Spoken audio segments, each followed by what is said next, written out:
Hello students, welcome to উড়ান পাঠশালা। আমি Sabyasachi sir চলে এসেছি তোমাদের এসএলএসটি সাবজেক্টের ক্লাস পলিটিক্যাল সায়েন্স নিয়ে। আজকে আমাদের টপিকের একদম অন্যতম একটি টপিক আমাদের এসএলএসটি সাবজেক্টের, সেটা হচ্ছে ইন্টারন্যাশনাল রিলেশন। তোমাদের সব থেকে টাফ টপিকগুলোর মধ্যে ওয়ান অফ দ্যাট। তো এখানে আমরা আজকে ইন্টারন্যাশনাল ল, তার ডেফিনেশন এবং সেই সঙ্গে ইন্টারন্যাশনাল ল এর কি বৈশিষ্ট্যগুলো রয়েছে, ইন্টারন্যাশনাল ল সম্পর্কে বিভিন্ন রাষ্ট্রবিজ্ঞানীদের মতামত এবং সেই সঙ্গে আন্তর্জাতিক সমুদ্র আইন সম্পর্কে আমরা আলোচনা করব। আর তার আগে আন্তর্জাতিক সম্পর্ক সম্পর্কে একটা ইন্ট্রোডাকশন করে নেবো, যাতে আন্তর্জাতিক সম্পর্ক সংক্রান্ত বিষয়গুলো আমরা জানতে পারি। তোমাদেরকে এক্ষেত্রে একটা ইনফরমেশন দিয়ে রাখি, সেটা হচ্ছে হয়তো সিলেবাসের মধ্যে আমাদের আন্তর্জাতিক সম্পর্কের এই পোর্শনের বিষয়গুলো নেই, কিন্তু এক্সামে যে এগুলো দেবে না তার কোনো গ্যারান্টি নেই। এটা কোনো পুলিশের পরীক্ষা নয় বা এটা কোনো অন্য এক্সামিনেশন নয়, সাবজেক্টের পরীক্ষা। সাবজেক্টের তো পরীক্ষাতে সাবজেক্টের যে কোনো জায়গা থেকে কোশ্চেন দিতে পারে, তার সেই সিলেবাসে থাকুক আর না থাকুক। তাই কিছু জিনিস আছে যেগুলো কিন্তু বাইরের জিনিস, সেগুলো আমাদের একটু পড়তে হবে। বিশেষ করে আমরা এটা আইডিয়া পেয়ে যাবো যদি আমরা প্রিভিয়াস ইয়ার কোশ্চেনটাকে ফলো করি। যে কোনো স্টেটের তুমি প্রিভিয়াস ইয়ারের কোশ্চেন ফলো করো, পোস্ট গ্রাজুয়েট টিচারের পরীক্ষা পলিটিক্যাল সায়েন্সের, সেখানে কিন্তু এরকম দেখতে পাবে যে সিলেবাস থেকে সবটা কোশ্চেন দেয় এরকম নয়, দু তিনটে প্রশ্ন সিলেবাসের বাইরে দেয় এবং সেই বাইরেটা হচ্ছে এইরকম বাইরে। যেমন আজকে আমরা প্রথমে ডিসকাস করব আন্তর্জাতিক সম্পর্কের পুরো হিস্টোরিক্যাল ব্যাকগ্রাউন্ডটাতে। দেখো, আন্তর্জাতিক সম্পর্কের সূচনা যদি আমরা বলি তাহলে সেটা কিন্তু যে আধুনিক অর্থে কিন্তু দ্বিতীয় বিশ্বযুদ্ধের ঠিক আগে, অর্থাৎ প্রথম বিশ্বযুদ্ধ সেই সময়কাল থেকে শুরু হচ্ছে। কিন্তু এর যদি তারও আগের যে সূচনা সেটা কিন্তু অনেক আগে, অর্থাৎ আমাদের ভারতবর্ষের টেরিটরিতে আমরা কৌটিল্যের কথা বলতে পারি, আমরা গ্রিসের কথা বলতে পারি, আমরা রোমের কথা বলতে পারি। এই রাষ্ট্রগুলোতে প্রথম আন্তর্জাতিক সম্পর্ক নিয়ে আলোচনা বা সেটা নিয়ে চর্চা শুরু হয়েছিল। এবং এক্ষেত্রে আন্তর্জাতিক সম্পর্ক কি বোঝায়, আন্তর্জাতিক সম্পর্ক বলতে সেটাও একটু বলে নেওয়া উচিত। সেটা হচ্ছে একটি রাষ্ট্রের যখন গণ্ডির বাইরে অন্য কোনো রাষ্ট্রের সঙ্গে কোন রকম সম্পর্কে জড়িয়ে পড়ে কোন একটি রাষ্ট্র, সেই সম্পর্কটা হতে পারে ভালো সম্পর্ক, হতে পারে খারাপ সম্পর্ক, হতে পারে বন্ধুত্বের সম্পর্ক, হতে পারে বৈরিতার সম্পর্ক, বাট সম্পর্ক মানেই কিন্তু সেটা আন্তর্জাতিক সম্পর্কে আলোচনার বিষয় হিসেবে গণ্য হবে। এবং আন্তর্জাতিক সম্পর্ক শুধুমাত্র আন্তর্জাতিক সম্পর্ক রাষ্ট্র নিয়েই ডিসকাশন করে না, রাষ্ট্রের পাশাপাশি সেখানে কিন্তু ইতিহাস, সেখানে অর্থনীতি, সবকিছু ডিসকাশন থাকে। এবং সব থেকে বড় কথা, এখানে কিন্তু জিওগ্রাফিক্যাল ম্যাটার্স অর্থাৎ জিও পলিটিক্যাল ম্যাটার গুলোও কিন্তু এখানে যুক্ত হয়ে পড়ে। তো ওটাই বলা হয়েছে যে আন্তর্জাতিক সম্পর্ক একটি গুরুত্বপূর্ণ এবং গতিশীল শাখা, যা রাষ্ট্র, আন্তর্জাতিক প্রতিষ্ঠান, বৈশ্বিক অর্থনীতি এবং আন্তর্জাতিক সুরক্ষার মতো বিষয় নিয়ে কাজ করে। এটি একাডেমিক শাখা হিসেবে ধীরে ধীরে বিকশিত হয়েছে এবং এর মূল যেটা আমরা দেখতে পাবো ঐতিহাসিক যে সূচনা, সেটা হচ্ছে আমাদের ভারতবর্ষের ক্ষেত্রে আমরা কৌটিল্যের অর্থশাস্ত্রের কথা বলতে পারবো। সেখানে আমরা যে প্রিন্সিপালস গুলোকে তিনি ডিসকাস করেছিলেন, বিশেষ করে এনিমিজ এনিমি মাই ফ্রেন্ড, আজও আমাদের রাষ্ট্রবিজ্ঞান এবং আন্তর্জাতিক সম্পর্কে অত্যন্ত গুরুত্বপূর্ণ একটি প্রিন্সিপালস। সেই সঙ্গে আমরা দেখতে পাবো আরো যেটা রয়েছে পরবর্তীকালে প্রাথমিক ধারণা বা প্রাথমিক ধাপ তো এখান থেকে শুরু হচ্ছে। তারপরে শুরু হচ্ছে আমাদের প্রাচীন গ্রিসের থুসিডিডিসের লেখা বিখ্যাত যে গ্রন্থ হিস্ট্রি অব দি পেলোপেনিসিয়ান ওয়ার। এটা আরেকটি গুরুত্বপূর্ণ দিক, যেখানে কিনা যুদ্ধের মাধ্যমে কি করে সমস্যার সমাধান হয় তার কিন্তু আলোচনা করা হয়। আর তারপরে যুদ্ধ না করেও সমস্যার সমাধান কি করে করা হয় তার আলোচনা আমরা পেয়ে যাব আরেকটি বিখ্যাত বিষয়ে, সেটা হচ্ছে ওয়েস্টফিলিয়ার যে শান্তি চুক্তি হয়েছিল। সেই শান্তি চুক্তি 1648 সালে প্রথম কোন শান্তির চুক্তি, অর্থাৎ যুদ্ধের অবসান ঘটনা হয়েছিল চুক্তির মাধ্যমে। অর্থাৎ আস্তে আস্তে মানুষজন বুঝতে শুরু করে যে যুদ্ধ যেরকম একটা সলিউশনের ওয়ে, ঠিক তেমনি আলোচনার মধ্য দিয়েও কিন্তু চুক্তি করে, এগ্রিমেন্ট করেও যুদ্ধের মতো কন্ডিশন বা সম্পর্কগুলোকে খারাপের জায়গা থেকে ভালো জায়গায় নিয়ে আসার সম্ভাবনা থাকে। এবং সেইগুলোই আস্তে আস্তে আন্তর্জাতিক সম্পর্কের যে স্কোপ সেটাকে বাড়িয়ে দেয়। পরবর্তীকালে আমরা আধুনিক অর্থে বা ক্লাসিক্যাল রিয়েলিজম তত্ত্বের মধ্যে প্রথম আমরা নিকোলো মেকিয়াভেলির দ্য প্রিন্স গ্রন্থে পাবো, এবং তার পরবর্তীকালে আমরা হবসের লেভিয়াথান গ্রন্থের মধ্যে আন্তর্জাতিক সম্পর্কের আলোচনা লক্ষ্য করব। এছাড়াও পরবর্তীকালে আমরা আরেকটি গুরুত্বপূর্ণ যে সময়কাল, অর্থাৎ একদম প্রথম বিশ্বযুদ্ধের যে সময়কাল, সেই সময়কালটাকে আমরা আধুনিক অর্থে আন্তর্জাতিক সম্পর্কের সূচনা বলবো। এখানে আমরা দেখতে পাবো যে প্রথম বিশ্বযুদ্ধের যে সময়কাল 1914 থেকে 18, ঠিক তারপরেই গোটা বিশ্ব জুড়ে রাষ্ট্রগুলোর মধ্যে কিন্তু একটা চরম বৈরিতার সৃষ্টি হচ্ছে, অর্থাৎ সন্দেহের জায়গা তৈরি হচ্ছে। কারণ কোনো রাষ্ট্রই আর এটা বিশ্বাস করতে পারছে না যে কেউ যুদ্ধ করবে না, কারণ অলরেডি আমরা কিন্তু একটা প্রথম বিশ্বযুদ্ধের মতো কন্ডিশন পেরিয়ে এসেছি। সবারই খারাপ ভালো প্রচুর অভিজ্ঞতা হয়েছে এবং সেই অভিজ্ঞতার নিরিখে কিন্তু রাষ্ট্রগুলো বুঝতে পারছে যে প্রত্যেকে কিন্তু যুদ্ধের জন্য তৈরি থাকা উচিত, এবং সামরিক সজ্জা প্রত্যেকটা রাষ্ট্র তার ক্যাপাবিলিটি অনুযায়ী কিন্তু বাড়াতে শুরু করছে। আর এখানেই শুরু হচ্ছে আরেকটি গুরুত্বপূর্ণ দিক, সেটা হচ্ছে প্রথম বিশ্বযুদ্ধের পরবর্তীকালে লিগ অফ নেশনের ফরমেশন।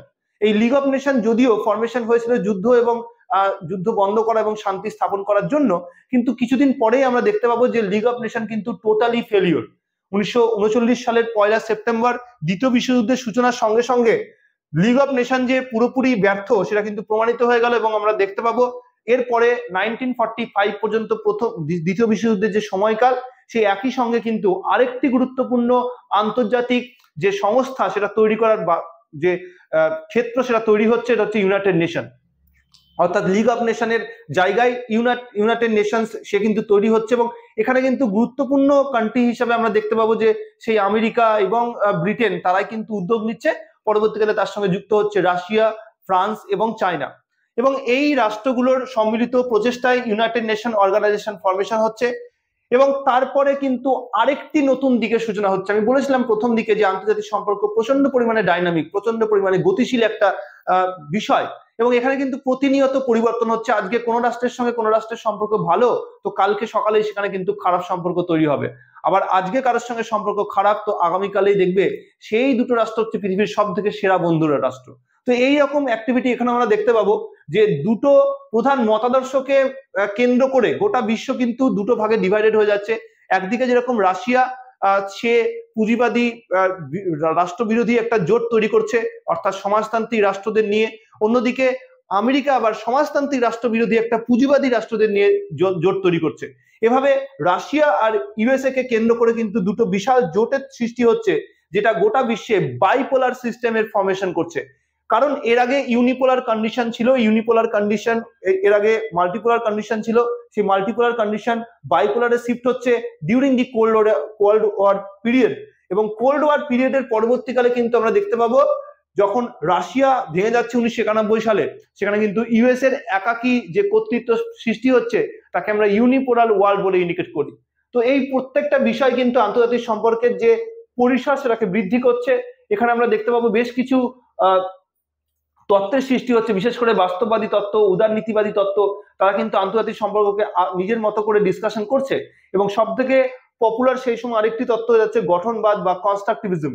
এই প্রত্যেকটা তত্ত্বে নিজস্ব সত্তা ছিল, নিজস্ব বক্তব্য ছিল। যেমন আমরা বাস্তববাদী তত্ত্বে সেখানে পাওয়ার পলিটিক্সের উপর জোর দেওয়া হতো, ব্যালেন্স অফ পাওয়ারের উপর জোর দেওয়া হতো, এবং সর্বোপরি জাতীয় স্বার্থ, প্রত্যেকটা রাষ্ট্র তার জাতীয় স্বার্থকে প্রাধান্য দিয়ে তার যে ফরেন পলিসি তৈরি করবে, তার ডিপ্লোমেসি রাখবে ফরেন কান্ট্রির সঙ্গে, সেটাকে স্বীকার করা হয়। উদারনীতিবাদের ক্ষেত্রে আমরা দেখতে পাই ব্যবসা বাণিজ্যকে কেন্দ্র করে আন্তর্জাতিক সংস্থাগুলো নিজেদের মধ্যে সহযোগিতা বৃদ্ধি করবে, এবং অর্থনৈতিকভাবে প্রত্যেকটা রাষ্ট্র আত্মনির্ভরতার উপর জোর দেবে, এবং এই আত্মনির্ভরতা বলতে একটা রাষ্ট্রের প্রয়োজনীয়তা আর একটা রাষ্ট্র পূরণ করবে, অর্থাৎ গোটা বিশ্বে একটা কমন একটা সহযোগিতার প্ল্যাটফর্ম হিসাবে এই আন্তর্জাতিক সংগঠনগুলোকে ব্যবহার করবে।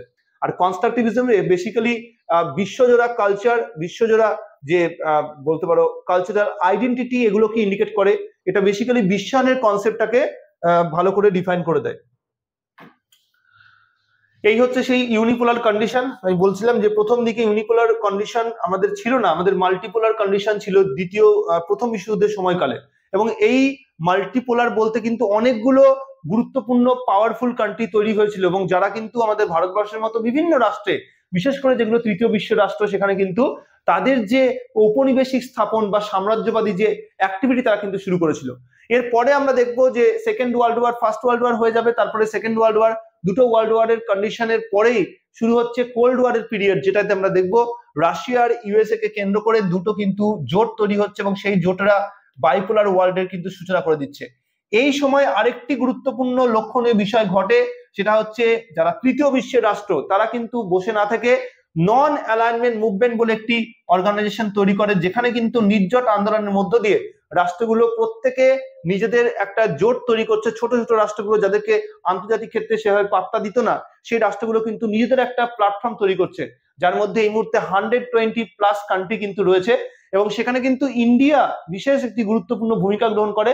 যদিও বলা হয় যে বাইপোলার ওয়ার্ল্ডের কন্ডিশন যেই পাল্টে গেল, অর্থাৎ ইউনিপোলার কন্ডিশনে যখন 1991 সালে সৃষ্টি হচ্ছে ইউনিপোলার কন্ডিশন, কারণ রাশিয়া পুরো ভেঙে যাচ্ছে এবং সেখানে ইউএসএ একাই থাকছে। তো এই কন্ডিশন থেকে কিন্তু নন অ্যালাইনমেন্ট মুভমেন্টের যে প্রাসঙ্গিকতা সেটা অনেকটাই ম্লান হয়েছে। বাট এখন নন অ্যালাইনমেন্ট মুভমেন্টকে রাষ্ট্রগুলো কিন্তু ফরেন পলিসির একটা পার্ট হিসেবে ইউজ করে। নন অ্যালাইন মুভমেন্টকে এখনো কিন্তু তারা অ্যাবলিশ করেনি এই কারণে। এবং এভাবেই কিন্তু পুরো ওয়ার্ল্ড সিস্টেমটার পরিবর্তন ঘটে, অর্থাৎ মাল্টিপোলার থেকে বাইপোলার এবং বাইপোলার থেকে ইউনিপোলার এই কন্ডিশনে কিন্তু বর্তমানে আমরা যদি দেখি আফটার 2010, তাহলে সেই সময়কাল থেকে এই 2025 সাল পর্যন্ত আমরা কিন্তু আবার মাল্টিপোলার ওয়ার্ল্ডের কন্ডিশনে চলে এসেছি। আজকে কিন্তু শুধু ইউএসএ একা বিশ্ব রাজনীতিতে পাওয়ারফুল কান্ট্রি এরকম নয়, আজকে ইউএস এর পাশাপাশি চায়না ইউএস এর সঙ্গে একদম মানে সঙ্গে সঙ্গে চলছে এরকম একটা কান্ট্রি। রাশিয়া তার পাওয়ার আগের সেই পাওয়ার ফিরে না পেলেও রাশিয়ার কন্ডিশনও এখন অনেক বেটার। ইউকে সেখানে একটা যথেষ্ট পাওয়ারফুল জায়গা আছে, জাপান, ব্রাজিল, ইন্ডিয়া, এরকম অনেকগুলো পাওয়ার ব্লক তৈরি হয়ে গেছে। এতগুলো পাওয়ার ব্লক তৈরি হওয়া এবং এর এক্সিস্টেন্সকে আমরা কিন্তু মাল্টিপোলার ওয়ার্ল্ড বলে ইন্ডিকেট করব, এবং এই মাল্টিপোলার ওয়ার্ল্ডের মধ্যে আমরা এখন বর্তমানে রয়েছি। চলে আসে আমরা নেক্সট পোর্শনে, আমরা আরেকটি গুরুত্বপূর্ণ কনসেপ্ট এর মধ্যে জেনে নেব, দ্যাট ইজ গ্লোবালাইজেশন, অর্থাৎ বিশ্বায়নের কনসেপ্ট। বিশ্বায়নের কনসেপ্ট বলে গোটা বিশ্ব হচ্ছে একটা হোম, এবং এই হোমের মধ্যে সবকিছু রয়েছে। এর মধ্যে রয়েছে আমাদের ট্রেড, বিজনেস, এর মধ্যে রয়েছে কমিউনিকেশন, এর মধ্যে রয়েছে রেকগনিশন, রয়েছে কালচার, রয়েছে আউটসোর্সিং, রয়েছে এক্সপ্লয়টেশন, রয়েছে গ্রোথ, পভার্টি, ইনফ্যাক্ট এর মধ্যে টেরোরিজমের মতো নেগেটিভ কনসেপ্টেরও জন্ম রয়েছে। এবং এগুলো সব connected with earth, our planet, আমাদের রাষ্ট্রের সঙ্গে, প্রত্যেকটা রাষ্ট্রের সঙ্গে কানেক্টেড এরা। তাই এগুলো আন্তর্জাতিক ক্ষেত্রে এখন কমন সমস্যা বা কমন বিষয় হিসাবে পরিগণিত হয়। তো এই গ্লোবালাইজেশনের কনসেপ্টটা গোটা বিশ্বকে একটা ছোট জায়গায় নিয়ে আসতে চায়, এবং সবসময় গ্লোবালাইজেশন চায় যে কোনো বিষয়কে আন্তর্জাতিক প্রেক্ষিতে নিয়ে যেতে। তো সেটাও আমাদের এই আলোচনার মধ্যে কিন্তু ডিসকাশন করতে হবে। আচ্ছা, নেক্সট চলে আসুন আন্তর্জাতিক সম্পর্কের সাম্প্রতিক প্রবণতা। সন্ত্রাসবাদের কথা আমি একটু আগে বলছিলাম, 2001 সালে 9/11 এর পরেই কিন্তু সন্ত্রাসবাদ আন্তর্জাতিক ক্ষেত্রে একটি গুরুত্বপূর্ণ বিষয় হয়ে ওঠে। আঞ্চলিক সংহতির বিষয় আমাদের পড়তে হবে। আঞ্চলিক সংহতির বিভিন্ন সংগঠন রয়েছে, যেমন এই মুহূর্তে আমাদের মনে পড়ছে ব্রিক্স এর একটি গুরুত্বপূর্ণ সংগঠন রয়েছে। ব্রিক্স ছাড়া আমরা দেখবো সেখানে রয়েছে হচ্ছে কোয়াড, রয়েছে কোয়াড সিকিউরিটি পার্সপেক্টিভ তৈরি করা কোয়াড অর্গানাইজেশন। তো এইগুলোর কথা আমি বলবো, এগুলো হচ্ছে সব আঞ্চলিক সংগঠন। এরপর আমরা আন্তর্জাতিক সম্পর্কের গুরুত্ব এবং ভবিষ্যৎ। আন্তর্জাতিক সম্পর্ক অবশ্যই একটি গুরুত্বপূর্ণ রাষ্ট্রবিজ্ঞানের কনসেপ্ট, এবং এটার মধ্যে কিন্তু নিত্য নতুন বিষয় সংযুক্ত হচ্ছে, সাইবার ওয়ার থেকে শুরু করে জলবায়ু উদ্বাস্তু, মহাকাশে প্রতিযোগিতা, আর্টিফিশিয়াল ইন্টেলিজেন্স রিসেন্টলি, এগুলো সব আর এর বিশ্লেষণের মধ্যে কিন্তু অন্তর্ভুক্ত। এবং তোমরা নিশ্চয়ই জানো যে আন্তর্জাতিক সম্পর্কের একটি ক্রমবর্ধমান বিষয় এবং বহুমুখী শাখা হওয়ার কারণে বিশ্বশান্তি, নিরাপত্তা এবং আন্তর্জাতিক সহযোগিতা এই সবকিছু কিন্তু এর বিশ্লেষণের মধ্যে ইনক্লুডেড। তাহলে প্রথমে আমরা এবার চলে আসি আন্তর্জাতিক এই সম্পর্কটা পড়ানোর কারণই হচ্ছে এই যে আন্তর্জাতিক সম্পর্ক বা গ্লোবালাইজেশন যাই আমরা আলোচনা করলাম, এগুলোর সঙ্গে সব কিন্তু কানেক্টেড হচ্ছে কোনো না কোনো নিয়ম কানুন। আর নিয়ম কানুন মানে আমরা কি জানি? আইন। তাহলে যখন রাষ্ট্রের অভ্যন্তরের কোনো নিয়ম কানুন থাকে তাকে আমরা কি বলি? আভ্যন্তরীণ আইন। কিন্তু যখন সেটা আন্তর্জাতিক ক্ষেত্রে নিয়ম কানুনকে পরিচালনা করবে তখন তাকে আমরা আন্তর্জাতিক আইন বলবো। তো এখানে সেটাই বলা হয়েছে যে আন্তর্জাতিক আইন হলো এমন একটি আইনগত ব্যবস্থা যা রাষ্ট্রসমূহের মধ্যে সম্পর্ক নিয়ন্ত্রণ করে, একটি রাষ্ট্রসমূহের অধিকার ও কর্তব্য নির্ধারণ করে এবং আন্তর্জাতিক শান্তি এবং নিরাপত্তা রক্ষায় সহায়তা করে। তো এভাবে আমরা আন্তর্জাতিক সম্পর্ককে ডিফাইন করতে পারি। অন্যদিকে আমরা দেখব ওপেনহাইম কি বলছে। তিনি বলছেন international law is the body of customary and conventional rules which are considered legally binding by civilized states in their intercourse with each other. তো রাষ্ট্রগুলো স্বেচ্ছায় এটাকে বাউন্ডেশনে নিয়ে এসেছে, স্বেচ্ছায় তারা মেনে নেওয়ার বিষয়টাকে মেনে নিয়েছে, এবং এটা হচ্ছে আন্তর্জাতিক সম্পর্কের ক্ষেত্রে একটি গুরুত্বপূর্ণ বিষয়। এটি শুধুমাত্র যে কাস্টমের উপর বেস করে হয় তা নয়, কাস্টমের সঙ্গে সঙ্গে চুক্তিগুলো এর কিন্তু অন্যতম সোর্স হিসেবে ইন্ডিকেটেড হয়। তার মানে ওপেনহাইমের এই কনসেপ্টটা আসলে এটা বোঝাতে চেয়েছে যে আমরা যেমন রাস্তায় যখন চলাফেরা করি, যখন হেঁটে বাই ওয়াকিং আমরা চলি, তখন যেরকম আমাদের কেউ বলে দেয় না বা কোনো এরকম বলে দেওয়া নেই যে রাস্তার বাঁ দিক দিয়ে চলতে হবে, কিন্তু তাও আমরা চলি। এরকম নয় যে বাঁ দিক দিয়ে না চললে পুলিশ ফাইন করে দেবে বা আমাদের জেলে ভরে দেবে, তবু আমরা বাঁ দিক দিয়ে চলি। কেন চলি? কারণ এখানে আমরা স্বেচ্ছায় এটা মেনে নিয়েছি। আমরা যদি বাঁ দিক দিয়ে না চলি তাহলে কিন্তু অপর দিক থেকে গাড়ি এসে আমাকে ধাক্কা দিয়ে দিতে পারে, অর্থাৎ আমার নিজের সুবিধার জন্য আমি এটাকে মেনে চলছি। আন্তর্জাতিক আইন অনেকটা সেরকম, এখানেও কিন্তু নিজের সুবিধার জন্য আমরা কিন্তু এটাকে ফলো করি, আমরা এটাকে ফলো করে চলি, বাইন্ডিং হয়ে এটাকে সবাইকে মানতে উদ্বুদ্ধ করি। অন্যদিকে স্টার্ক কি বলছেন? স্টার্ক বলছেন international law is that body of law which is composed for its greater part of the principles and the rules of conduct which states feel themselves bound to observe.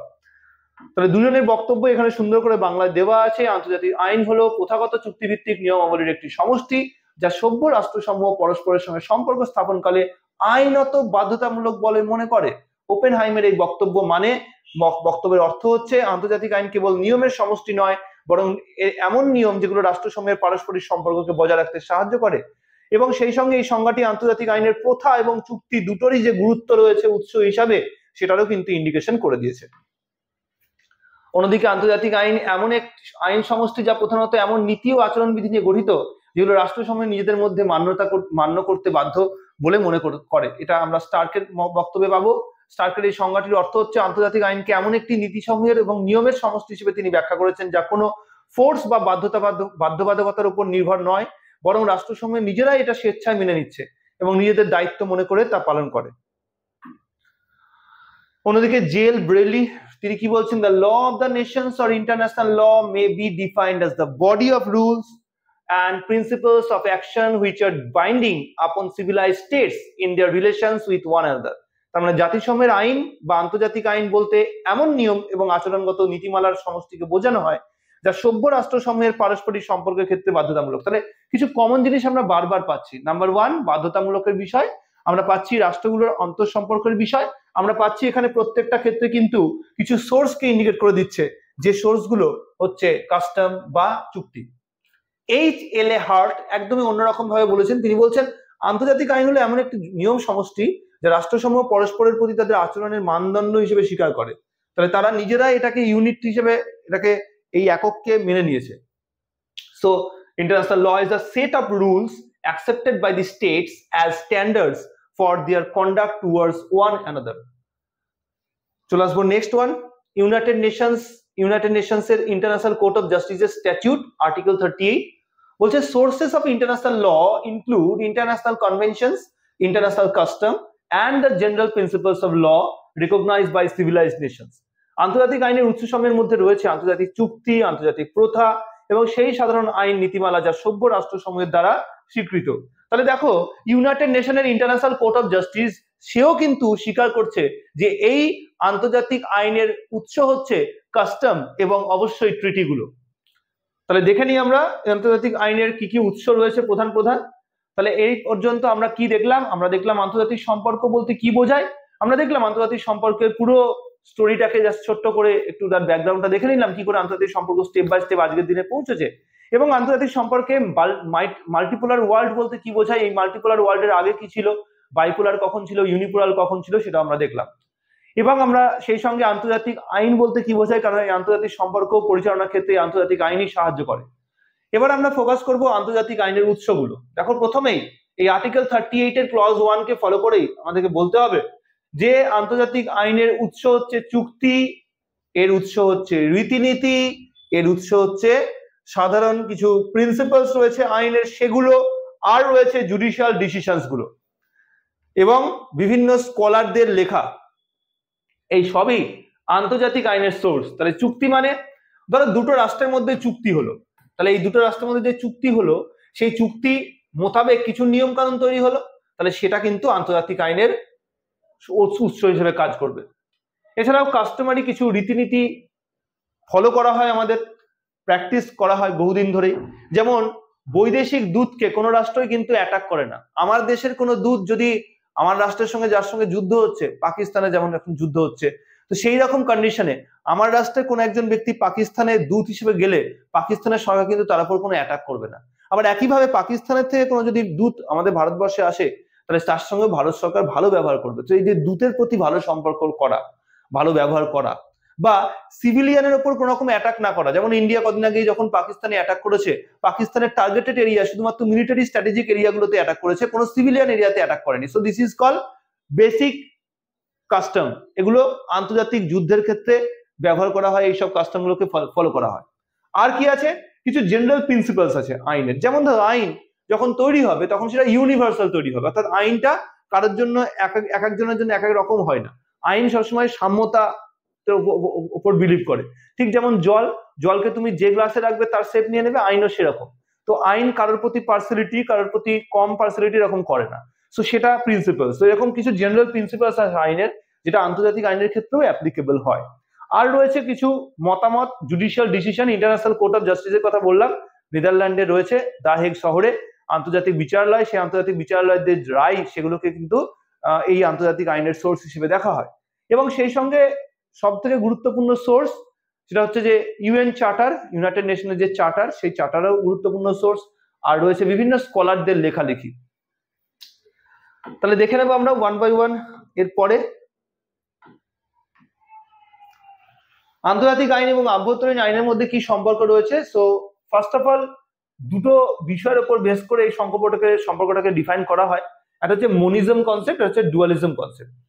কোন রাষ্ট্রবিজ্ঞানী মনে করেন যে আন্তর্জাতিক আইনের সঙ্গে আভ্যন্তরীণ আইনের ওতপ্রোত মিল আছে, এরা একে অন্যের সঙ্গে কানেক্টেড। আবার কেউ কেউ মনে করেন না দুটোই পুরোপুরি পৃথক, এদের সঙ্গে কারোর কোনো কানেকশন নেই। তাহলে যারা এই মনিজম কনসেপ্টের সাপোর্টার, তারা তাদের যুক্তিতে কি বলছে? বলছে মনিজম তত্ত্ব অনুযায়ী আন্তর্জাতিক আইন এবং আভ্যন্তরীণ আইন এক ও অভিন্ন আইন ব্যবস্থার অংশ এবং উভয় আইনের মধ্যে কোনো প্রকৃত বিভেদ নেই, দুটোই সমান। বৈশিষ্ট্য হিসেবে তারা আইডেন্টিফাই করছে, নাম্বার 1, আন্তর্জাতিক ও আভ্যন্তরীণ আইন একটি একক ব্যবস্থা গঠন করে। দুটোরই উদ্দেশ্য হচ্ছে নিয়ম কানুনকে কার্যকরী করা। কোনো একটি আইন স্বয়ংক্রিয়ভাবে অপরটিকে প্রভাবিত করতে পারে, কানেক্টেড না থাকলে তো প্রভাবিত করা সম্ভব নয়। তৃতীয়ত, আন্তর্জাতিক আইন সরাসরি আভ্যন্তরীণ আইন হিসেবে কার্যকর হতে পারে। বিশেষ করে মানবাধিকার সংক্রান্ত বিষয় আমরা দেখেছি, ইউএন চার্টার থেকে ডিক্লেয়ার করলো, ইউএন ডিক্লারেশন করলো মানবাধিকার সম্পর্কে, সেই মানবাধিকারকে ভারতবর্ষের সংবিধানে মৌলিক অধিকার হিসেবে স্বীকৃতি দেওয়া হলো। তাহলে সেই মানবাধিকারের বিষয়টাকে যে দেশের মধ্যে আইন হিসেবে গণ্য করা হলো, এভাবে আন্তর্জাতিক আইনের বিষয়গুলো দেশের আইনের বিষয় হিসেবে যুক্ত হয় এবং কার্যকরী হয়। আর আছে নাগরিকদের অধিকার এবং কর্তব্য নির্ধারণে আন্তর্জাতিক আইন গুরুত্বপূর্ণ ভূমিকা গ্রহণ করে। একটু আগে যারা বলছিলাম মানবাধিকারের কথা বলছিলাম বা কর্তব্যের কথা বলছিলাম, এগুলো কিন্তু সব ক্ষেত্রেই আন্তর্জাতিক আইনের অংশ হিসেবে দেশের মধ্যে কার্যকরী হতে পারে। এর গুরুত্বপূর্ণ চিন্তাবিদ হচ্ছেন হান্স কেলসন, তিনি জ্ঞাননব তত্ত্বের উদ্গাতা। উদাহরণ হিসেবে তিনি জার্মান সংবিধান অনুযায়ী আন্তর্জাতিক চুক্তি স্বয়ংক্রিয়ভাবে আভ্যন্তরীণ আইনের অংশ হয়, তো সেটাকে ইন্ডিকেট করেছেন। এবং জ্ঞাননব তত্ত্বটার কনসেপ্টটা একটু বলে দিই। একটু আগে আমরা বলছিলাম যে কিছু বেসিক প্রিন্সিপাল থাকে, তো এই কেলসন কিন্তু সেটাই বলেছেন। তার যে মূল নীতি রয়েছে, মূল তত্ত্ব, সেখানে তিনি ডিসকাস করছেন পিওর থিওরি অফ ল হিসাবে। তিনি বলছেন যে প্রতিটি আইন বা নিয়মের কিছু বেসিক বিধান থাকে বা বেসিক কিছু প্রিন্সিপাল থাকে, যার উপর নির্ভর করে আইনগুলো চলে। এভাবে ওপরের নিয়মটাকে ফাইন্ড আউট করতে করতে আমরা এমন একদম শীর্ষে যদি পৌঁছে যাই যেখানে একটি মূল আইন বা জ্ঞাননম থাকে, আর যা আর কোনো নিয়মের উপর নির্ভরশীল নয়। এই জ্ঞাননম থেকে সমস্ত আইনি নিয়মের বৈধতা আসে এবং এটি মেটাফিজিক্যাল বা অনুমান ভিত্তিক ধরা হয়। এটা নিজে কোনো আইন নয়, কিন্তু এ কি করে অন্যান্য আইনকে বৈধতা দেয়। এভাবে কিন্তু আমরা জ্ঞাননম তত্ত্বের ডিসকাশন পাবো। চলে আসবো নেক্সট ওয়ান, ডুয়ালিজম কি বলছে? আন্তর্জাতিক আইনের ডুয়ালিজম কনসেপ্ট হচ্ছে দ্বৈতবাদ কনসেপ্ট, যেটা বলে যে আন্তর্জাতিক এবং আভ্যন্তরীণ আইন দুটো আলাদা আলাদা বিষয় এবং একটার সঙ্গে অন্যটার কোনো রকম কানেকশন নেই। বৈশিষ্ট্য হিসেবে দেখানো হচ্ছে দুটি আইনের উদ্দেশ্য, বিষয়বস্তু এবং উৎস পৃথক। আন্তর্জাতিক আইন রাষ্ট্রসমূহের পারস্পরিক সম্পর্ক নিয়ন্ত্রণ করে, আর আভ্যন্তরীণ আইন রাষ্ট্রের আভ্যন্তরীণ ব্যবস্থাকে নিয়ন্ত্রণ করে। আন্তর্জাতিক আইনকে কার্যকর করতে হলে সেটিকে আভ্যন্তরীণ আইনে রূপান্তরিত করে তারপরে করতে হয়। একটি আইন অন্যটির ওপর অগ্রাধিকার পাবে, এটাও ডিসকাশন করে দেওয়া হয়। সেভাবে আমরা আন্তর্জাতিক আইনের ডুয়ালিজম এবং তার আগে মনিজমের কনসেপ্টটা ব্যাখ্যা পেলাম। তার মানে আমরা বলতে পারি যে আন্তর্জাতিক আইনের এই ডুয়ালিজম কনসেপ্টটা অনেক বেশি রিয়েলিস্টিক, এবং এখানে আমরা এটা দেখার আঙ্গিক দিয়েও আমরা চেঞ্জ হতে পারে। কারণ কখনো মনে হতে পারে যে এটা মনিজম কনসেপ্ট, কখনো মনে হতে পারে ডুয়ালিজম কনসেপ্ট। যাই হোক, ডুয়ালিজম কনসেপ্টের সাপোর্টারদের দেখে নিই। ট্রিপল এবং অ্যাঞ্জেলোটি, এরা হচ্ছেন ডুয়ালিজম কনসেপ্টের সমর্থক। ভারতের সংবিধানে বলা হয়েছে আন্তর্জাতিক চুক্তি তখনই কার্যকরী হবে যখন সংসদ তাকে অনুমোদন দেবে, 253 নম্বর ধারায় সেটা বলা আছে। সো এইভাবে আমাদের ভারতবর্ষে যে কোনো আন্তর্জাতিক চুক্তি বা আইনকে কার্যকরী করা যায়। চলে আসবো আন্তর্জাতিক আইনের বৈশিষ্ট্যগুলোতে। প্রথমত, আন্তর্জাতিক আইন একটি স্বতন্ত্র আইন ব্যবস্থা যা আভ্যন্তরীণ আইনের মতো নয়। এটি রাষ্ট্রসমূহের পারস্পরিক সম্পর্ক আচরণের ডিসকাশন করে। নিচে এর মূল বৈশিষ্ট্যগুলোকে আইডেন্টিফাই করে দিলাম, ওয়ান বাই ওয়ান দেখে নিই। চলো। ফার্স্ট অফ অল, আন্তর্জাতিক আইন বলা হচ্ছে রাষ্ট্রসমূহের জন্য প্রযোজ্য, অর্থাৎ আন্তর্জাতিক ক্ষেত্রে বিভিন্ন রাষ্ট্রগুলোকে ফলো করবে। রাষ্ট্র এখানে প্রধান লিগাল পার্সন, অর্থাৎ রাষ্ট্রকে এখানে পার্সন হিসেবে দেখা হয়। আমরা যদি দেশের আইনকে দেখি তাহলে দেশের যে আইন কানুন সেখানে কাকে কেন্দ্র করে করা হয়? আইন মানুষকে কেন্দ্র করে, কিন্তু আন্তর্জাতিক আইন রাষ্ট্রকে কেন্দ্র করে করা হয়। যদিও আধুনিক আন্তর্জাতিক আইনে আন্তর্জাতিক সংস্থা এবং ব্যক্তি ক্ষেত্র বিশেষে বিচারাধীন হতে পারে। উদাহরণ হিসেবে আমরা জাতিসংঘের চার্টার রাষ্ট্রসমূহের অধিকার এবং দায়িত্ব নির্ধারণ করে দিয়েছে, তার কথা বলতে পারি, বা ইন্টারন্যাশনাল ক্রিমিনাল কোর্টে অভিযুক্ত ব্যক্তির কথা বলতে পারি। সম্মতির ভিত্তিতে কার্যকর, অর্থাৎ কনসেন্ট বেসড ল। এখানে কোনো ঊর্ধ্বতন পুলিশ কর্তৃপক্ষ নেই যেটাকে কার্যকরী করবে। আমরা আইন মেনে চলি কেন? শাস্তির ভয়ে। এখানে কোনো শাস্তি পাওয়ার ভয় থাকে না সেভাবে। তো এগুলোই হচ্ছে আন্তর্জাতিক আইনের আরেকটি গুরুত্বপূর্ণ বৈশিষ্ট্য। এখানে আন্তর্জাতিক আইনকে রাষ্ট্রসমূহের সম্মতির উপর নির্ভর করার কথা বলা হয়েছে। বলা হয়েছে রাষ্ট্র যদি কোনো চুক্তিতে স্বাক্ষর না করে তাহলে সেই রাষ্ট্রকে এর আওতায় আনা যায় না। তার মানে আন্তর্জাতিক ইউনাইটেড নেশনস এর মেম্বার 193, তাহলে ইউনাইটেড নেশনস এর মেম্বার 193টা কান্ট্রি শুধু এটাকে মানবে। বাকি যে আরো প্রায় 20-30টা কান্ট্রি রয়েছে যারা কিনা ইউনাইটেড নেশনের মেম্বারশিপ নেয়নি, তারা কিন্তু এটাকে মানতে বাধ্য নয়। আর এই সম্মতি কাস্টম চুক্তি এবং সাধারণ নীতির মাধ্যমে প্রকাশ পায়। উদাহরণ হিসেবে আমরা প্যারিসের শান্তি চুক্তির কথা বলতে পারি। সেখানে জলবায়ু চুক্তি সম্পর্কিত যে পরিবর্তন বা যে সম্মতি সবাই দেয় যে আমরা এটাকে মান্যতা দেব বা ওগুলোকে পালন করব, সেটা কিন্তু শুধু তারাই মান্যতা দেবে বা তারাই মেনে চলবে যারা তাতে সাইন করেছে। যারা সাইন করেননি তারা কিন্তু মেনে চলবে না। এবং আমরা দেখবো এটা based on customs and treaties. তো আন্তর্জাতিক আইন মানে সেখানে বিভিন্ন প্রথা রীতিনীতি এখানে গুরুত্বপূর্ণ সোর্স হিসেবে কাজ করে। বিশেষ করে লিখিত চুক্তিগুলো, এগ্রিমেন্ট গুলো। কিছু রীতিনীতি আন্তর্জাতিকভাবে জাস্ট কজেন্স বা পরিবর্তন অযোগ্য, একবার হয়ে গেছে তো ওটাকে চেঞ্জ করা যাবে না। আর কিছু আছে যেগুলো হচ্ছে ফিক্সড রয়েছে, বিশেষ করে এগ্রিমেন্টের বিষয়গুলো। দাস প্রথা নিষিদ্ধকরণ, এগুলো চেঞ্জ হবে না। গণহত্যা নিষিদ্ধ, এগুলো চেঞ্জ হবে না। এগুলো সব জাস্ট কজেন্সের অন্তর্ভুক্ত। এগুলো যতই চুক্তি হোক, এগুলো যা একবার হয়ে গেছে বা সাম্রাজ্যবাদ বিরোধী অ্যাক্টিভিটি, এগুলো সব হচ্ছে অলরেডি ফিক্সড। আদালত এবং প্রয়োগযোগ্য ব্যবস্থা অত্যন্ত দুর্বল, উইক ব্যবস্থা রয়েছে এটাকে ইমপ্লিমেন্ট করার ক্ষেত্রে। আন্তর্জাতিক আইন কার্যকর করার জন্য যেহেতু কোনো বিশ্ব পুলিশ ব্যবস্থা নেই বা বাধ্যতামূলক নয়, কোনো প্রশাসনিক নিয়ন্ত্রক নেই। আমরা জানি যে দেশের মধ্যে আইন কার্যকরী হয় কেন? সার্বভৌমিকতার জন্য। আন্তর্জাতিক ক্ষেত্রে কোনো সার্বভৌম সরকার বা সার্বভৌম কোনো শক্তি নেই। সার্বভৌম শক্তি না থাকার কারণে এটাকে ইমপ্লিমেন্ট করাটা খুব মুশকিল হয়ে যায়। আন্তর্জাতিক বিচার আদালত রয়েছে কিন্তু তার রায় কার্যকর করার ক্ষমতা খুব সীমিত। সবাই এটাকে মানবে তার কোনো গ্যারান্টি নেই। একাধিক রাষ্ট্র রয়েছে, আমরা দেখবো নিকারাগুয়া কেস, ইউএস সেখানে নিকারাগুয়ার উপর যে আগ্রাসী অ্যাক্টিভিটি তা বন্ধ করেনি। তো এইভাবে ডিক্লারেশন করার পরেও, অবৈধ বলে ডিক্লেয়ার করার পরেও সে কিন্তু বন্ধ করেনি। এবং সেখানে আমরা দেখবো আন্তর্জাতিক ক্ষেত্রে যত পাওয়ারফুল কান্ট্রি রয়েছে তারা নিজেদের মতো করে আন্তর্জাতিক আইনকে ফলো করে বা না করে তাদের সুবিধে মতো। রাষ্ট্রসমূহ স্বেচ্ছায় মান্যতা দেয়, জোর করে নয়। রাষ্ট্রসমূহের নিজের স্বেচ্ছার উপর নির্ভর করে। এখানে উদাহরণ হিসেবে আমরা ইন্টারন্যাশনাল কোর্টের রায় মেনে না চললেও রাষ্ট্রকে জোর করে বাধ্য করা যায় না। যেমন ইউএস ভার্সেস নিকারাগুয়া কেস। এখানে নিকারাগুয়াতে ইউএস এর যে আগ্রাসী অ্যাক্টিভিটি তাকে অবৈধ ডিক্লেয়ার করার পরে ইউএস কিন্তু তা থেকে পিছিয়ে আসেনি। বা রিসেন্টলি আমরা দেখবো রাশিয়ার ইউক্রেনের যুদ্ধ, সেখানেও আমরা একই অ্যাক্টিভিটি দেখতে পাবো। নৈতিকতা এবং আইনের সংমিশ্রণ, আমরা দেখবো বিশেষ কিছু মোরালিটিকে এখানে জায়গা দেওয়া হয়েছে। বিশেষ করে আন্তর্জাতিক আইনের ক্ষেত্রে কঠোর আইন নয়, এর মধ্যে নৈতিক কিছু দায়বদ্ধতা রয়েছে। যেমন হচ্ছে যুদ্ধ না করা, মধ্যে মধ্যে সিজ ফায়ার ডিক্লেয়ার করা, শরণার্থীদেরকে জায়গা দেওয়া, নিরপেক্ষতা রক্ষা করা সবসময়, সিভিলিয়ানদের উপর কোনো রকম অ্যাটাক না করা। এগুলো সব নৈতিকভাবে বাধ্যতামূলক বিষয় যাকে আন্তর্জাতিক আইনের অঙ্গ হিসেবে দেখা হয়েছে। যেমন মানবাধিকার সংক্রান্ত আইন বা চুক্তিসমূহ, like united nation declaration for human rights 1948 এর সেই বিখ্যাত মানবাধিকারের ঘোষণা। এছাড়া রয়েছে অনুপ্রবেশ যোগ্যতা বা বিকাশমানতা, অর্থাৎ ফ্লেক্সিবল এবং ইভলভিং। যেহেতু আন্তর্জাতিক সম্পর্কের বিষয়টা পুরোটাই হচ্ছে ডাইনামিক, তাই আন্তর্জাতিক আইনও যে ডাইনামিক হবে এটা তো স্বাভাবিক। তো আন্তর্জাতিক আইনের জন্য বিকাশমান ব্যবস্থা এবং সময়ের সঙ্গে সঙ্গে এটাকে পরিবর্তন করে নেওয়া হয়। যেমন যুদ্ধ, জলবায়ু পরিবর্তন, মহাকাশ আইন, সাইবার সিকিউরিটি এবং আর্টিফিশিয়াল ইন্টেলিজেন্সের মতো বিষয়কে এখন নতুন নতুন চ্যালেঞ্জ হিসেবে দেখা হচ্ছে। এক্ষেত্রে উদাহরণ হিসেবে আমরা আউটার স্পেস ট্রিটির কথা বলতে পারি 1967 বা cyber security law under united nation ডিসকাশনের কথা বলতে পারি। এরপরে রয়েছে 7 নম্বর বৈশিষ্ট্য, সার্বভৌমত্বের সীমাবদ্ধতা। আমি একটু আগে বলছিলাম যে সার্বভৌমত্ব না থাকা আন্তর্জাতিক ক্ষেত্রে সেটা একটা সমস্যার সৃষ্টি করেছে এবং আন্তর্জাতিক আইনকে জন্য ইমপ্লিমেন্ট করাটা অনেক বেশি কঠিন। উদাহরণ হিসেবে আমরা ইউএন চার্টারের কথা বলতে পারি, আর্টিকেল 2+4, সেখানে বলপ্রয়োগ নিষিদ্ধ করার কথা বলা হয়েছে। অর্থাৎ বলপ্রয়োগের ব্যবস্থা সেভাবে কোনো নেই।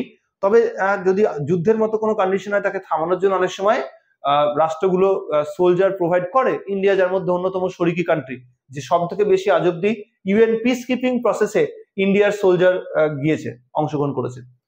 অবস্থান এবং ভৌগোলিক বৈচিত্র্য অবশ্যই গুরুত্বপূর্ণ, তার উপর বেশ করেই আন্তর্জাতিক আইনকে ইউনিভার্সাল করা হয়েছে। অর্থাৎ আন্তর্জাতিক আইন কিন্তু ছোট বড়, দূরবর্তী রাষ্ট্র, কাছাকাছি রাষ্ট্র সবারই জন্য একই রকম নিয়ম কানুনকে প্রযোজ্য করেছে, এবং এটা বৈশিষ্ট্য বটে যে কোনো আইনের। আইন সবসময় অনেক বেশি ইউনিভার্সাল হবে, যত ইউনিভার্সাল হবে তত বেশি সহজে ইমপ্লিমেন্টেড হবে। তবে মানবতা এবং পরিবেশ সংরক্ষণের ক্ষেত্রে সকল রাষ্ট্রের একযোগে অংশগ্রহণ আমরা দেখতে পাই না, যেটা প্রয়োজন। এক্সপেক্টেড কি সব রাষ্ট্র এটাকে মান্যতা দেবে, কারণ পরিবেশ সংরক্ষণ এটা কোনো একটা রাষ্ট্র মানলো আর একটা মানলো না। আমরা তো সবাই একটাই প্ল্যানেটে বসবাস করি, আমাদের বায়ুমণ্ডল তো একটাই, তো সেটাকে আমরা আলাদা আলাদা কেউ মানবে কেউ না মানবে, তাহলে সেটা তো মুশকিলের। গ্লোবাল ওয়ার্মিং তাহলে বন্ধ হবে না। এবং আমরা দেখবো যে উদাহরণ হিসেবে এখানে আন্টার্কটিক ট্রিটির কথা বলতে পারি। সেখানে প্রত্যেকটা রাষ্ট্রই আন্টার্কটিকা অঞ্চলটাকে কোনো নিরপেক্ষ অঞ্চল হিসেবে দেখেছে, এবং কোনো রাষ্ট্র সেখানে যেহেতু নেই, তাই এখানে প্রত্যেকটা রাষ্ট্র নিজের মতো করে ল্যাবরেটরি তৈরি করেছে। যেমন ইন্ডিয়ার যে ল্যাবরেটরি ওখানে আছে গঙ্গোত্রী নাম, এরকম ভাবে প্রত্যেকটা রাষ্ট্র নিজের মতো করে ওখানে ল্যাবরেটরি তৈরি করেছে এবং ওখানে পরীক্ষা নিরীক্ষা হয়।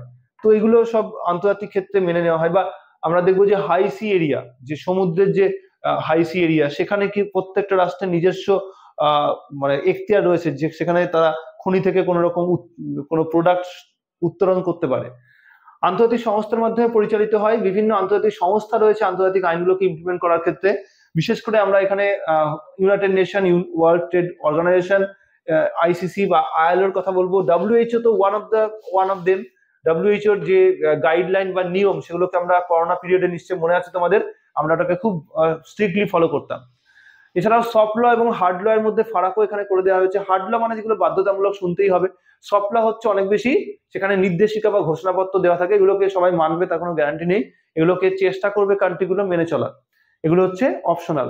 তাহলে হার্ড ল যেমন হচ্ছে ধরো আমাদের যে চুক্তি বা সংবিধান বা ইউএন চার্টারের যে বক্তব্য, আর সফট ল হচ্ছে ধরো ইউনাইটেড নেশন হিউম্যান রাইটস সম্পর্কে ঘোষণা করলো, তো এটা হিউম্যান রাইটসটা কোনো দেশ স্ট্রিক্টলি ফলো করতে পারে, কেউ নাও ফলো করতে পারে, তো এটাকে জন্য সফট ল বলবো।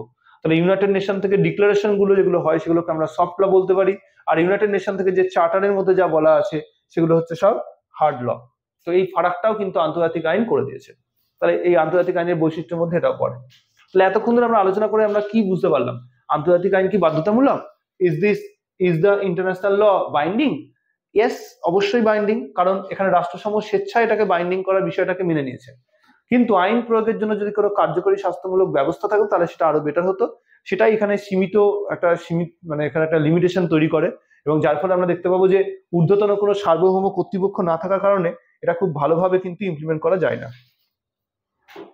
চলে আসবো আন্তর্জাতিক সংস্থাগুলোকে, আন্তর্জাতিক আইনের থেকে কি ডিফারেন্স রয়েছে বা কোন কোন সংস্থা রয়েছে এক্ষেত্রে। যেমন রয়েছে ইউনাইটেড নেশন, আন্তর্জাতিক শান্তি, নিরাপত্তা এবং মানবাধিকার রক্ষা করার দায়িত্ব নিয়েছে। আন্তর্জাতিক বিচার আদালত রাষ্ট্রসমূহের মধ্যে আইনি বিরোধ নিষ্পত্তি করার উদ্যোগ নিয়েছে। ইন্টারন্যাশনাল ক্রিমিনাল কোর্ট ব্যক্তি পর্যায়ে যুদ্ধাপরাধ বা গণহত্যাকে বন্ধ করার ব্যবস্থা নিয়েছে। ও ডব্লিউটিও, আইএলও, হু নির্দিষ্ট বিষয়ভিত্তিক আন্তর্জাতিক আইন প্রয়োগের সহায়তা করে।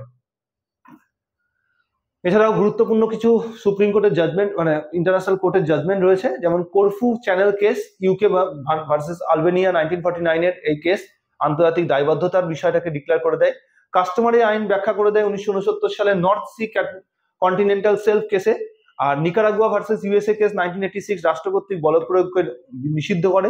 South China sea arbitration Philippines versus China 2016 এর মামলায় চীনের 9 লাইনের যে দাবি তাকে অবৈধ বলে ঘোষণা করে। এরকম ভাবে বিভিন্ন বিষয়কে বিভিন্ন সময় জাজমেন্ট দিয়েছে, এবং এই জাজমেন্ট গুলো কিন্তু গুরুত্বপূর্ণ আইনের সোর্স হিসেবে ইন্ডিকেটেড হয়। এবার চলে আসবো ল অফ দ্য সি। আমরা সমভূমি অঞ্চলে যেরকম দেখতে পাই যে সেখানে কাঁটাতার দিয়ে ডিভাইড করে দিচ্ছে, দুটো কান্ট্রির মধ্যে বর্ডার ডিক্টেট করে দিচ্ছে, কিন্তু সমুদ্রের মধ্যে এটা কি করে সম্ভব? সমুদ্রের মধ্যে রাষ্ট্রের তার সীমানা কত দূর কি করে বুঝবে? এর জন্যই আমরা দেখবো ইউনাইটেড নেশন থেকে কনভেনশন করা হয় on the law of the sea নিয়ে, আনক্লজ বলা হয় এটাকে, বলা হয় কনস্টিটিউশন অফ ওশিয়ান, অর্থাৎ সমুদ্রের সংবিধান। আনক্লজ মানে হচ্ছে এটি একটি আন্তর্জাতিক চুক্তি যা সমুদ্র সীমা, জাতীয় অধিকার, সম্পদ আহরণ, পরিবেশ রক্ষা, নৌ পরিবহন ইত্যাদি বিষয়কে আন্তর্জাতিক বিধান স্থাপন করে। এটি জাতিসংঘের তত্ত্বাবধানে 1982 সালে গৃহীত হয় এবং মোট সদস্য এই মুহূর্তে 168 প্লাস 2024 সাল পর্যন্ত, আর কার্যকর হয়েছে 16 নভেম্বর 1994 সাল থেকে। জাতিসংঘ ইউনাইটেড জাতিসংঘ কোন সংস্থা এটাকে দেখে? United Nation division for ocean affairs and the law of the sea, full form হচ্ছে এটা, আর এটা শর্টে আমরা ডোলস বলছি। তাহলে এই ডোলসই কিন্তু এটাকে দেখে। আনক্লোজের গুরুত্বপূর্ণ বিধান হচ্ছে আঞ্চলিক জলসীমা কাকে বলবো? 12 নটিক্যাল মাইল। তোমরা জানো জলের মধ্যে কোনো এরিয়া দূরত্ব মাপার জন্য কিলোমিটার বা মাইল না করে নটিক্যাল মাইল ফলো করা হয় এককটাকে। তো 12 নটিক্যাল মাইল পর্যন্ত হচ্ছে আঞ্চলিক জলসীমা বলে ইন্ডিকেট করব। তারপরে আরো 12 কিলোমিটার পর্যন্ত সংলগ্ন এলাকা অর্থাৎ কন্টিজিউয়াস জোন বলে ইন্ডিকেট করা হয়। এই দুটো অঞ্চলই হচ্ছে সার্বভৌমত্ব রয়েছে, তবে এখানে সার্বভৌমত্ব পূর্ণ সার্বভৌমত্ব, এখানে পার্সিয়াল। তাই এখানে সীমিত নিয়ন্ত্রণ থাকে বলেই শুল্ক, নিরাপত্তার মতো বিষয় বা অভিবাসনের মতো বিষয়কে এই অঞ্চলে কন্ট্রোল করতে পারে রাষ্ট্র। এরপরে রয়েছে এক্সক্লুসিভ ইকোনমিক জোন বা ইইজেড বলা হয় 200 নটিক্যাল মাইল পর্যন্ত, যেখানে শুধুমাত্র মাছ ধরা বা এই ধরনের সম্পদগুলো আহরণ করতে পারে। আর কন্টিনেন্টাল সেলফ, মহাদেশীয় তলদেশ 200 নটিক্যাল মাইলের পরবর্তী অঞ্চলকে ইন্ডিকেট করা হয়। এখানে খনিজ তেল সম্পদ এগুলো উত্তোলন করার ব্যবস্থা রয়েছে বা করতে পারে রাষ্ট্র। আর হাই সি, যেটাকে আমরা বলি হাই সি বা উচ্চ সমুদ্র, এখানে ইকোনমিক্যালি মানে এক্সক্লুসিভ ইকোনমিক জোন, তারও বাইরে এটা। এখানে সব রাষ্ট্রের জন্য মুক্ত, কোনো দেশের মালিকানা এখানে নেই। এখানে সব রাষ্ট্র নিজের মতো করে নিজের এরিয়াকে মানে কন্ট্রোল করতে পারে বা নিজের সেখান থেকে যে কোনো ধরনের খনিজ দ্রব্য উত্তোলন করতে পারে। চলে আসছে আমরা নেক্সট ওয়ান। এটাকে আমি ছবি দিয়ে ইন্ডিকেট করে দিয়েছি, দেখো বুঝতে পারবে। এই যে 12 নটিক্যাল মাইল দেখছো, এটা হচ্ছে রাষ্ট্রের সীমানা হিসেবে ধরা হয়।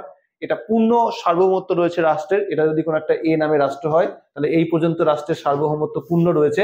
এরপরে আরো 12 নটিক্যাল মাইল পর্যন্ত সীমিত এখানে ক্ষমতা থাকবে। এখান দিয়ে যদি কোনো জাহাজ যায়, তাহলে কিন্তু অবশ্যই সেটা এই রাষ্ট্র কি করতে পারে? শুল্ক বসাতে পারে। আর যদি এর বাইরে থাকে, তাহলে এখানে কিন্তু আর শুল্ক বসানোর ক্ষমতা নেই বা সার্বভৌমত্বের কোনো ক্ষমতা নেই। এখানে যেটা করতে পারে, মাছ ধরতে পারে, ফিশারি করতে পারে এখানে, ঠিক আছে। আর আরো যে খনিজ সমুদ্র জল থেকে যেগুলো তুলে নেওয়া যায় সেগুলো তুলতে পারে। আর তারপরে যে অঞ্চল, সেখানে কি করতে পারে? সেখানে খনন কাজ করে সেখান থেকে খনিজ তৈল বা এটসেট্রা যাবতীয় বিষয় সেগুলোকে কালেক্ট করতে পারে। আর তারও পরের যে বিষয়, এটাকে এক্সক্লুসিভ ইকোনমিক জোন বলা হয়। এটা এক্সক্লুসিভ ইকোনমিক জোনের বাইরে, এটা এক্সক্লুসিভ ইকোনমিক জোন এটা। আর তার বাইরের যে অঞ্চল, এটাকে হাইসি বলবো। হাইসির ক্ষেত্রে কি করবো? এখানে কিন্তু রাষ্ট্রগুলোর কোনো নিয়ন্ত্রণ নেই, এখানে রাষ্ট্রের কোনো মালিকানা নেই। যে রাষ্ট্র যেরকম খুশি এখানে যা খুশি তাই করতে পারে। তো এই হচ্ছে আমাদের টোটাল আমাদের সমুদ্র আইনের বেসিক রুলস গুলো, যেগুলো সবার প্রত্যেকটা রাষ্ট্রই মেনে চলে। ওই 168টা কান্ট্রি রয়েছে, তারা সবাই মেনে চলে। সো আনক্লজের অধীনে গঠিত গুরুত্বপূর্ণ সংস্থা এখানে রয়েছে। গভীর সমুদ্রের খনিজ সম্পদ নিয়ন্ত্রণ সংস্থা হচ্ছে ইন্টারন্যাশনাল সিবেড অথরিটি, ISA।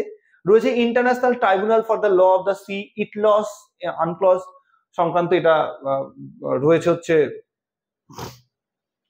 এই সংক্রান্ত যে আইনি বিরোধ সেগুলোকে মেটানোর জন্য ট্রাইব্যুনাল। আর রয়েছে মহাদেশীয় তলদেশ নির্ধারণ অর্থাৎ commission on the limits of the continental self.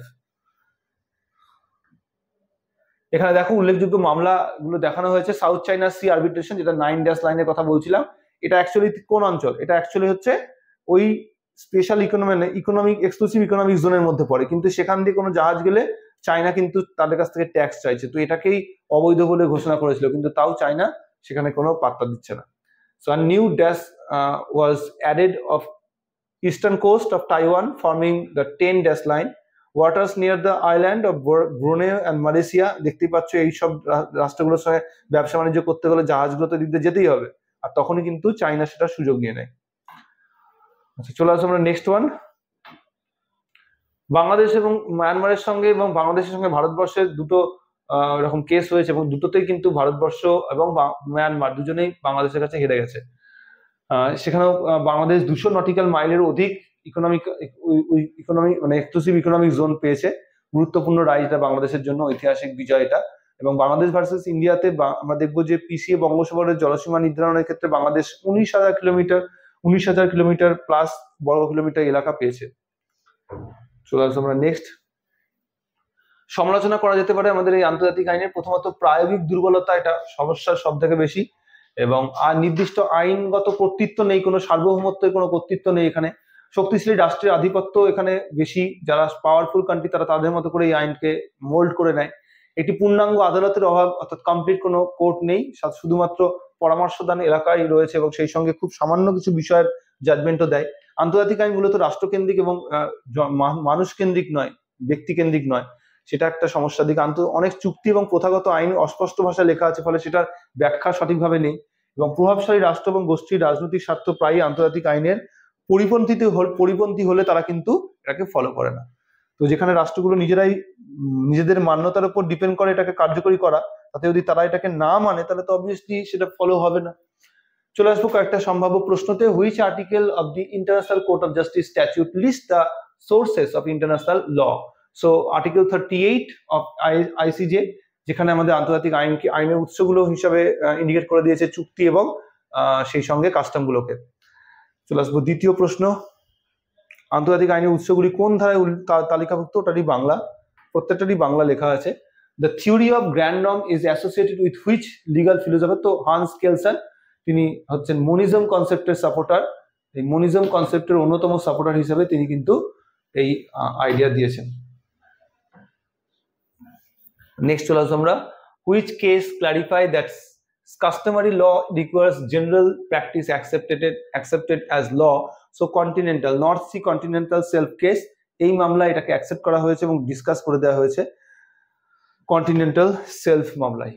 The international tribunal for law of the sea is based on, কোথায় রয়েছে? হামবুর্গে রয়েছে এটা, আন্তর্জাতিক সম্পর্কের ট্রাইব্যুনালটা, এই যে international tribunal law of the sea, সমুদ্র সংক্রান্ত যত ঝামেলা এখানে মেটানো হয়। Territorial sea extends up to কত পর্যন্ত? সো 12 নটিক্যাল মাইল পর্যন্ত আমরা জানি। অ্যান্ড যে চুক্তিগুলো বা যে বক্তব্যগুলো রেখেছিল ওপেনহাইম স্টার্ক, ওগুলো এখানে শর্টে দেওয়া আছে।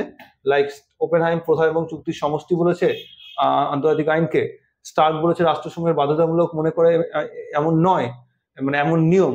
ব্রিডলি বলছে সভ্য রাষ্ট্রের মধ্যে বাধ্যতামূলক আচরণবিধি হচ্ছে আন্তর্জাতিক সম্পর্ক। হার্ট বলছে পারস্পরিক আচরণের মানদণ্ড এটা। আর ইউনাইটেড নেশনস এর যে ডিক্লারেশন ছিল, যে সংজ্ঞা, সেটা হচ্ছে চুক্তি, প্রথা এবং সাধারণ আইনগত নীতিমালা বলে ইন্ডিকেট করেছে।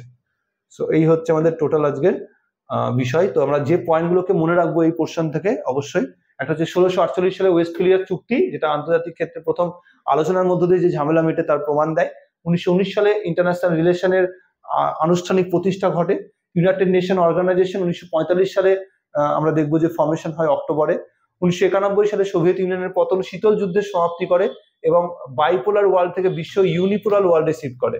কোল্ড ওয়ারের সমাপ্তি এখানে 2001, 9/11 মানে 9/11 হামলার পরেই আন্তর্জাতিক ক্ষেত্রে সন্ত্রাসবাদ একটা আন্তর্জাতিক ইস্যুতে পরিণত হয়। ইউরোপীয় ইউনিয়ন একীভূত অর্থনৈতিক এবং রাজনৈতিক শক্তিরূপে উঠে আসছে। জলবায়ু পরিবর্তন, প্যারিস চুক্তি আন্তর্জাতিক নীতিকে নতুন গুরুত্ব পায়। জলবায়ু পরিবর্তনকে সবাই গুরুত্বপূর্ণ বলে মনে করতে শুরু করে। চীন, ভারত, ব্রাজিলের মতো দেশ নতুন বিশ্ব ক্ষমতার কাঠামোতে গুরুত্বপূর্ণ ভূমিকা পায়, যার ফলে মাল্টি পোলার ওয়ার্ল্ডের সৃষ্টি হয়েছে।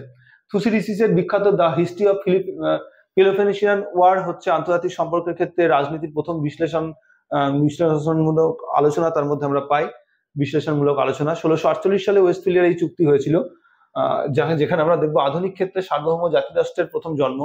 সভারেন্টি শব্দটি আন্তর্জাতিক ব্যবস্থার মূল ধারণা হিসেবে প্রতিষ্ঠিত হয়।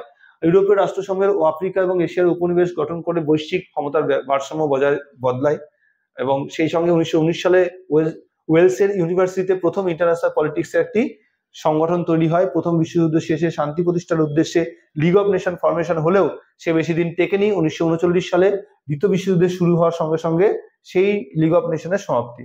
নাৎসি জার্মানি, ফ্যাসিস্ট ইতালি এবং সাম্রাজ্যবাদী জাপানের আগ্রাসন যুদ্ধ ডেকে আনে, প্রথম বিশ্বযুদ্ধ ডেকে আনে এবং দ্বিতীয় বিশ্বযুদ্ধ ডেকে আনে এবং জাতিপুঞ্জের ব্যর্থতা 1939 সালে এই যুদ্ধের মধ্য দিয়ে হয়ে যাচ্ছে। তাই 1945 সালে ইউনাইটেড নেশন ফরমেশন করার প্রয়োজনীয়তা দেখা দিচ্ছে। তার মানে লিগ অফ নেশনের শেষ থেকেই কিন্তু ইউনাইটেড নেশন ফরমেশনটা শুরু হয়ে যাচ্ছে এবং তারপরে আমাদের আজকের দিনের যে আমরা বিশ্ব রাজনীতি দেখতে পাচ্ছি, তাতে United Nation one of the most powerful organisation হিসেবে আমাদের সামনে উঠে আসছে। তো এই ছিল আমাদের ইন্টারন্যাশনাল রিলেশনের বিষয়। আশা করছি বিষয়টা খুব ভালো করে বুঝতে পারলে। আমরা যতটা সম্ভব ইলাবোরেটলি বিষয়টাকে ডিসকাস করলাম, কি ধরনের প্রশ্ন দেবে জানলাম। আমরা নেক্সট ক্লাসে নতুন আবার টপিক নিয়ে চলে আসছি। সঙ্গে থেকো আমাদের সঙ্গে থেকো উড়ান পাঠশালার সঙ্গে। Thank you.